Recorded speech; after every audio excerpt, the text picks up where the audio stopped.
Good day to you, my fellow Barotraumatized comrades. You've probably noticed that if you pass through the second location, the game might start freezing harder than the Iceman. This happens because the game only uses 2 cores of your CPU. You might have a Dinosaurus era laptop with a 2015 CPU that having only 2 cores. Or like me, a Ryzen 5 5500, currently the most popular CPU according to Technical City. It has 6 cores and 12 threads. And of course, in Barotrauma it will still only use the same 2 cores out of 6. The first way to boost game performance is overclocking. For testing, let's use my Zombie Workshop mod. I spawn 50 husks, and we look at different numbers via showperf command and average FPS. For the video I will talk about only AVG, that can be transcripted as average FPS.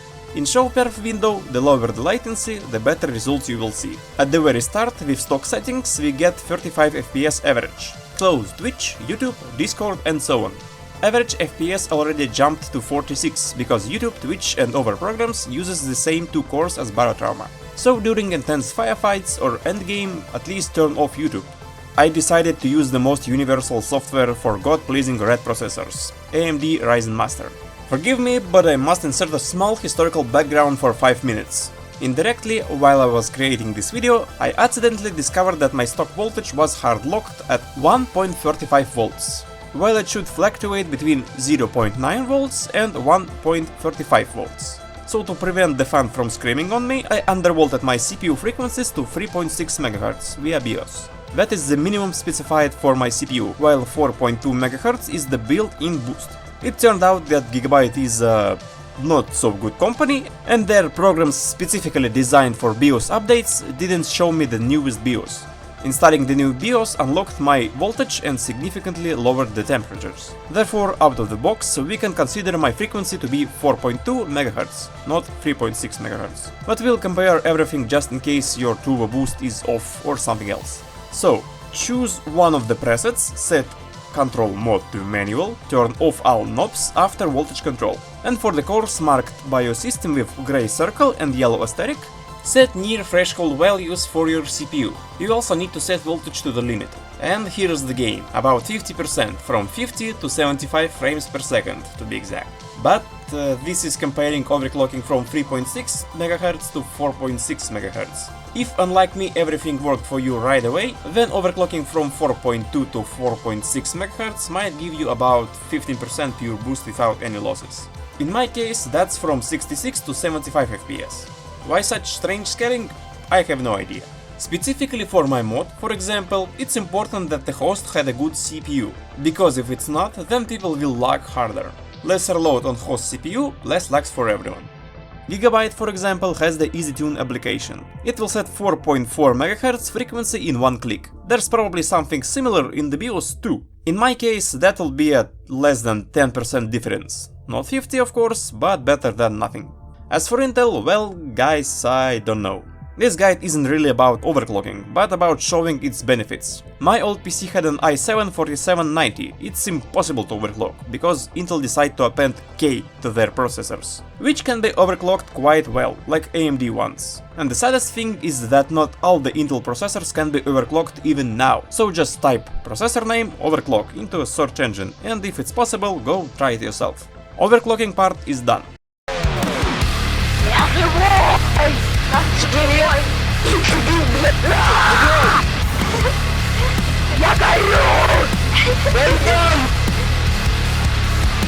The mod, glorified as performance fix, raised FPS from 53 to 58. That is 9%. It's very helpful for really weak hardware. But in our extreme conditions, as you can see, it doesn't help much, but in the worst case, 10 to 50% boost already is decent. Performance fix is a server mod, meaning it will boost FPS for everyone, but the game starts lagging more. This is especially noticeable on technologically complex submarines. Teleporting back behind doors, teleports in time, no damage on hits. All this is related to performance fix. Pure empty level essentially turns the level into a location from the sub-editor, where there's completely nothing. Boosts from 225 to 300 FPS. That's a 36% gain. Very useful for my mod or roleplay servers. Regarding mod optimization and such, for example, all those husks used to have tentacles. Under the same conditions, deleting those tentacles gave me a 20% FPS boost. need I say that I re-uploaded the mod without those tentacles that same day? And if I additionally delete the code responsible for spawning one syringe with an pomegranate extract in each of those husks, FPS rises from 51 to 53. So 50 syringes ate up to 4% of my frames? Sounds wild, maybe a measurement issue, but generally the more item slots occupied somewhere on the ship, the worse it gets. So the mod for 63 item stacks is great, EO is even better. For example, on the patchwork with 1674 items, where 99% of items are non-interactable, I get 208 FPS. In the stock version with 2170 of the essential items, it's 195 FPS. In the campaign version with 3627 items, which is actually very few for a sub that completed the campaign, you'll have way more, especially if you don't sell endless stacks of aluminium, plastics, etc. It's 170 FPS. If you take completely empty and fully loaded one, that's an 18% FPS loss. And you'll also have more bots by the end of the game, and they'll have more items. So either install IO mod or sell stuff you definitely never use, like those racks with oxygen. If you want bots to ignore them, press shift, left mouse button on the shelf, ignore. You can do the same with diving suit racks. Lamps. The same cartwork, 215 FPS and 0.21 milliseconds lighting latency, with all lamps are set to cast shadows. I can't talk English properly, I'm very sorry.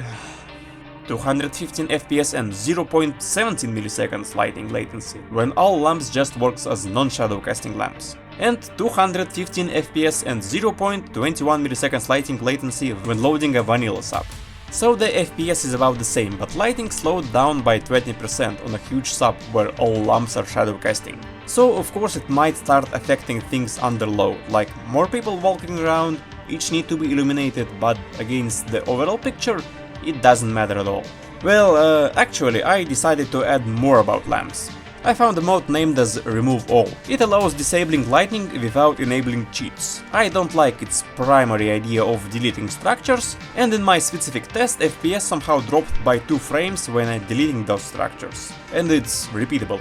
But anyway, firstly, yes, in my specific mod disabling lighting with a command boosts FPS from 59 to 88, a monstrous difference no matter how you look at it. Secondly, lighting latency jumps from 3 to 3.4 if I completely delete all huge lamps on station, leaving only various glowing miscellany like shops and plants.